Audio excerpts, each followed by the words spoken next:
Welcome back. Okay, first principle of viral marketing. You missed a whole section because technology crashed, and because I'm running out of space on my drive and I don't have the right cables for my backup drive. It's a long story, but anyway, what lies beyond? Give away valuable products and services. Give away to the people. Stock in the IPO of all the free enterprise on earth. A levered buyout and IPO of the entire free enterprise, where we own all our numbers and we make all our profits together. But anyway, I won't go into that story again, because in one reality you should have been capturing it anyway, and I'm just bunking it around by telling you. In the other reality, you may never hear this. Okay, and then I guess there's a third reality. You might hear it way beyond my time, so that's just like you'll never hear it as far as I'm concerned, but it'd be nice if you heard it. Anyway, it'd be nice if you changed. It'd be nice if we found the way to 1,000 years of justice, peace, and earth. What's better for us? What kind of plan are you on? Are you on a plan? Well, are you anywhere near your best available future? Because if you're not, there are huge, massive opportunity costs. But anyway, so in July, after my partners and stuff weren't going anywhere, and then I went crazy, and I told you about that, the last thing that you didn't see, but anyway, you should have seen it anyway from the satellites. But this is the point. In July 2005, I announced the online fantasy reality TV redemption game show. A game show which everybody gets in. And I called it Bill Starr's The Next Big Things. Is Bill Starr crazy? Or could he invented two big things, but not a single human on earth could claim more than a third? And that could have been big. The biggest thing I invented is, imagine if we had all our minds together in a pocket box were aligned, and we had the people on the same side, the Apples and Googles and other technology companies in the world, working together in common cause and focusing on really good stuff in really massive volume, because my plan was to make everybody on earth rich enough to buy it all, and that's the key to it all, because there was no economics. But it was hard to explain economics to guys that just understood technology, or technology to guys that well, who knows economics, so I don't know, explain whatever. The point is this. Then I started writing Bill Starr's The Next Big Things and decoding all the big things, and there was a game show, and could you identify those things? But in my fantasy reality, it's like, oh my gosh, I was always getting got by the gobs and put in your mental institutes, and I've been through your cuckoo's nest way on 15 times. I lost gout. Why gout when it gets that high? In 5 years. Simply because my ideas are not normal. I fit the definition of grandiose. Grandiose.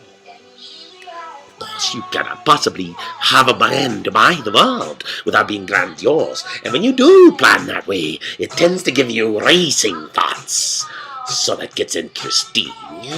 But that's not the point. Or I guess the point is, this is the thing. When I asked my shrink on the way out, before I stopped malpracticing on me, I asked him, what if we owned our world together? And his answer was, I think you're borderline psychotic. And I thought, my gosh, I must be totally psychotic, because I thought that was the perfect question for us to be asking. My God, if I'm totally psychotic, well, I'd already become schizophrenic when I created a character named Bill Starr and alter egos named everybody on the planet you ever had.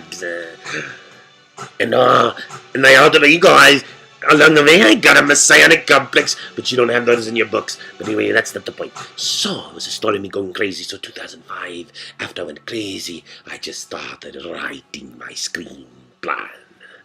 And then, in 2006, in July, around the same time, I went crazy again. And then they got me on a video on 50 and a 52 on 50 in 17 days. And that was a whole... my first really bad experience in the cuckoo's nests. And then, well, now I'm like a year and a half into the story, and not even a year and a half. And then, well, I went back to writing again. In a way, in one reality, I was buying time because I didn't worry about it. I'd set my markers. Oh, by the way, I called your news in 2006. I know it was no later than 2006 that I called your new channels in. I said, you're fired if you cannot report. Good news, you have no business reporting news. No business at all reporting news if I give you my good news directly and you don't report it. Now, if you see a guy with a plan, even if it looks like spam, but it's a plan to buy the world and save it and create thousands of pieces, how could it be ignored? How could a serious plan, well, you don't take it serious, but how long can you not take the real truth serious? And that's sort of the weird thing. But anyway, so 2006 went along, and then I went to 2007.